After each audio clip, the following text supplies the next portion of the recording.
بسم اللہ الرحمن الرحیم۔ السلام علیکم۔ میں بلال ہوں، حبشہ کے سیاہ فام غلام ربا کا سیاہ فام بیٹا۔ محمد صلی اللہ علیہ وآلہ وسلم نے میرا بازو پکڑا اور مجھے اپنے ساتھ چٹائی پر بیٹھنے کے لیے کہا۔ اس بات پر میں چونک گیا، کہاں میں، کہاں وہ عالی نسب۔ میں آج تک قریش کے کسی فرد کے سامنے نہیں بیٹھا تھا۔ میرا منصب یہ تھا کہ میں ان کے روبرو جاؤں تو ایستادہ رہوں۔ ایک ہی چٹائی پر ان کے ساتھ بیٹھنے کا تو میں تصور بھی نہیں کر سکتا تھا۔ میں انتہائی تذبذب کے عالم میں تھا کہ محمد صلی اللہ علیہ وآلہ وسلم نے اپنے مخصوص مشفقانہ انداز میں میری مدد فرمائی۔ دیکھو بلال، اگر تم بیٹھو گے نہیں تو علی ہم کو اپنے کھیل نہیں دکھائے گا۔ میں بیٹھ گیا۔ زندگی میں پہلی مرتبہ اہل منصب کے پہلو میں ایک ہی چٹائی پر، اور یہیں سے میری 22 سال پر محیط شب و روز کا یہ ساتھ حضور صلی اللہ علیہ وآلہ وسلم کی زندگی کے آخری لمحے تک رہا۔ اس تمام عرصے میں ان کے ساتھ بیٹھا، ان کے ساتھ چلا، ان کے ساتھ سفر کیے۔ مدینہ منورہ میں انہیں صبح نماز کے لیے بیدار کرنے کی سعادت بھی میرے مقدر میں آئی۔ صبح جب میں اذان کے لیے جاتا تو پہلے ان کو بیدار کرتا، ان کے حجرے کے دروازے پر ہلکے سے دستک دیتا اور کہتا، یا رسول اللہ صلی اللہ علیہ وآلہ وسلم، نماز کا وقت ہو گیا ہے۔ ہاں، میں صحابی رسول صلی اللہ علیہ وآلہ وسلم تھا، اور یہ وہ مرتبہ ہے جس پر اہل شان عالم رشک کرتے ہیں۔ اس دن جب میں ان کے ساتھ چٹائی پر بیٹھا تو بیٹھا کیا، عرش کی بلندیوں تک اٹھ گیا۔ جب علی اپنے کھیل دکھا رہے تھے تو سارا گھر خوشیوں سے معمور تھا۔ وہ پھلانگتے تھے، کودتے تھے، کلا بازیاں لگاتے تھے، الٹی سیدھی، اور پھر ہوا میں اچھلتے تو حضور صلی اللہ علیہ وآلہ وسلم ان کو ہوا میں ہی پکڑ لیتے اور اپنے بازوؤں میں لے لیتے۔ بچوں کو ان سے بڑا پیار تھا، وہ ان کی طرف کھینچے چلے آتے تھے۔ ایسا لگتا تھا کہ ان کے اندر کوئی کشش ہے جسے صرف بچے ہی دیکھ سکتے تھے۔ وہ لوگوں سے ان کی عمر اور مزاج کی مناسبت سے گفتگو کرتے تھے۔ بچوں سے بچوں کی باتیں، بچوں کے لطیفے، بچوں کے مذاق، اور بڑوں سے بڑوں کی دلچسپی کی باتیں۔ ایک دن مدینے میں نماز پڑھنے تشریف لائے تو شانوں پر ایک چھوٹی سی بچی کو سوار کرایا ہوا تھا۔ یہ بچی ایک ننھے فرشتے کی طرح مسجد میں سب سے اونچی نظر آ رہی تھی، اور اپنی معصومیت سے حضور صلی اللہ علیہ وآلہ وسلم کے بال مبارک کھینچنے کی گستاخی بھی کر رہی تھی۔ اسے بہت دیر تک شانوں پر بٹھائے رکھا، اتارا اس وقت جب نماز کے لیے کھڑے ہوئے، اور نماز ختم کرتے ہی پھر اسے اٹھا لیا۔ اس بچی کا نام امامہ رضی اللہ عنہ تھا۔ یہ حضور صلی اللہ علیہ وآلہ وسلم کی نواسی اور خدیجہ رضی اللہ عنہ کی ہمشیرہ حالہ رضی اللہ عنہ کی پوتی تھی۔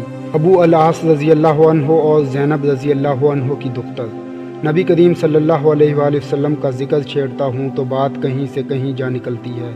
بے شمار واقعات ذہن میں ابھرنے لگتے ہیں۔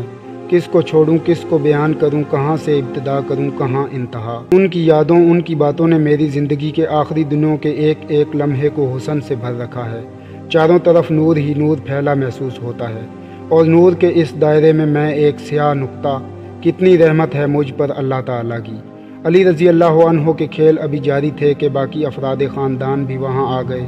خدیجہ رضی اللہ عنہ، سرور کائنات صلی اللہ علیہ وآلہ وسلم کی چاروں دختران، زینب رضی اللہ عنہ، رقیہ رضی اللہ عنہ، کلثوم رضی اللہ عنہ اور فاطمہ رضی اللہ عنہ، یہ اپنا ایک الگ حلقہ بنا کر بیٹھ گئیں۔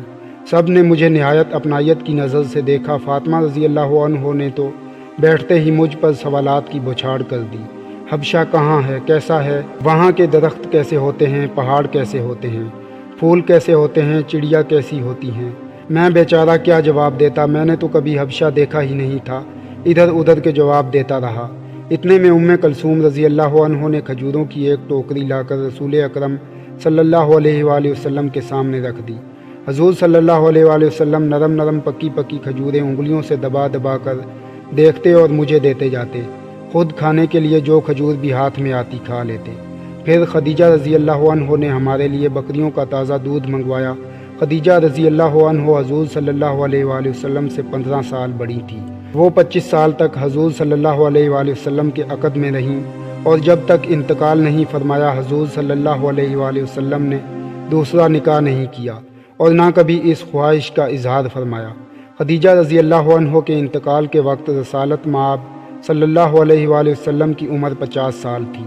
دونوں کا آپس میں بے حد پیار تھا۔ زندگی بڑی خوشیوں میں بسر ہو رہی تھی۔ ان کی کوئی اولاد نرینہ نہیں تھی۔ 2 بیٹے پیدا ہوئے تھے، قاسم اور عبداللہ، لیکن ان کا صغیر سنی ہی میں انتقال ہو گیا تھا۔ قاسم حضور صلی اللہ علیہ وآلہ وسلم کی سب سے پہلی اولاد تھے، زینب سے بھی پہلے۔ انہی کے نام پر آپ صلی اللہ علیہ وآلہ وسلم کی کنیت ابو القاسم پڑی۔ عبداللہ رضی اللہ عنہ سب سے چھوٹے تھے۔ اب دن ڈھلنے لگا تھا، سائے دراز ہوتے جا رہے تھے، باہر تھوڑی سی ہوا چلنی شروع ہو گئی تھی، اور مکہ جو دھوپ کی حدت سے دم سادے پڑا تھا، آہستہ آہستہ بیدار ہونے لگا تھا۔ مکہ ہوا کے جھونکوں سے بیدار ہوتا ہے، گرمی میں اتنی گھٹن ہوتی ہے کہ سانس لینا بھی محال ہو جاتا ہے۔ ہوا چلی تو سب نے گہرے گہرے سانس لے کر اس کا خیر مقدم کیا۔ رسول کریم صلی اللہ علیہ وآلہ وسلم نے فرمایا، چلو باہر بیٹھتے ہیں، صحن میں موسم بہتر ہو گیا ہے۔ میں اٹھنے کو تو اٹھ گیا، لیکن اٹھتے ہی مجھے احساس ہوا کہ میں تقریباً اپاہج ہوں۔ میں اپنا بوجھ نہیں سنبھال پا رہا تھا، لڑکھڑا کر گرنے ہی والا تھا کہ ابو بکر رضی اللہ عنہ نے لپک کر مجھے سہارا دیا اور اپنے بازوؤں میں سنبھال کر مجھے دوبارہ بٹھا دیا۔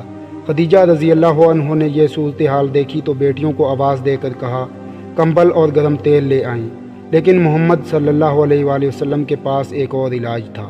انہوں نے فرمایا، اٹھنے کی کوشش کرو بلال، خون کو گردش میں آنے دو۔ یہ کہہ کر انہوں نے اپنا ہاتھ میرے ہاتھ میں دیا۔ میں اپنی ٹانگیں سیدھی نہیں کر پا رہا تھا، ان پر وزن ڈالنے کا تو سوال ہی نہیں تھا۔ انہوں نے آہستہ آہستہ مجھے کھینچ کر اٹھانے کی کوشش کی اور میں ان کا ہاتھ تھامے اوپر اٹھتا چلا گیا۔ اس بار جب میں کھڑا ہوا تو اپنا سارا درد وہیں چٹائی پر چھوڑ آیا۔ محمد صلی اللہ علیہ وآلہ وسلم کبھی معجزے نہیں دکھاتے تھے، انہیں بیماروں کو شفا یاب کرنے کا کوئی دعویٰ نہیں تھا، وہ مردوں کو زندہ نہیں کرتے تھے، پانی پر چل کر نہیں دکھاتے تھے، لوہے کو پانی پر تیرا کر لوگوں کو حیرت میں مبتلا نہیں کرتے تھے، اور نہ زخموں سے نڈھال غلاموں کا درد رفع کرنے کے لیے کوئی اعجاز دکھاتے تھے۔ اس شام بھی جب انہوں نے مجھے اٹھایا اور ان کے ہاتھ کے لمس سے میرا سارا درد دور ہو گیا تو انہوں نے کوئی معجزہ نہیں دکھایا تھا، وہ ان باتوں سے بہت بلند تھے۔ انہوں نے صرف اتنا کیا کہ مجھے تکلیف برداشت کرنے کی طاقت عطا کی۔ یہ ان کا وصف تھا کہ وہ ہر شخص کے اندر چھپی ہوئی قوتوں اور صلاحیتوں کو دیکھ لیتے تھے اور اسے ان کا شعور دے دیتے تھے۔ جیسے ہی انہوں نے محسوس کیا کہ ہر شخص کے اندر فطری طور پر رحم کا جذبہ موجود ہے تو انہوں نے سب کو اس کا ادراک کرا دیا، اور اس طرح انسان کی یہ فطری خوبی ابھر کر سامنے آ گئی اور زندگی کا روزمرہ بن گئی۔ معزز دوستو، آج کے لیے اتنا ہی کافی، ملتے ہیں اگلی ویڈیو میں۔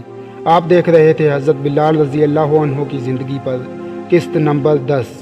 ویڈیو پسند آنے کی صورت میں ویڈیو کو لائک کر دیں اور چینل کو سبسکرائب کر کے بیل آئیکن کے بٹن کو دبا دیں تاکہ تمام نئی آنے والی ویڈیوز کا نوٹیفیکیشن بر وقت آپ کو موصول ہوتا رہے۔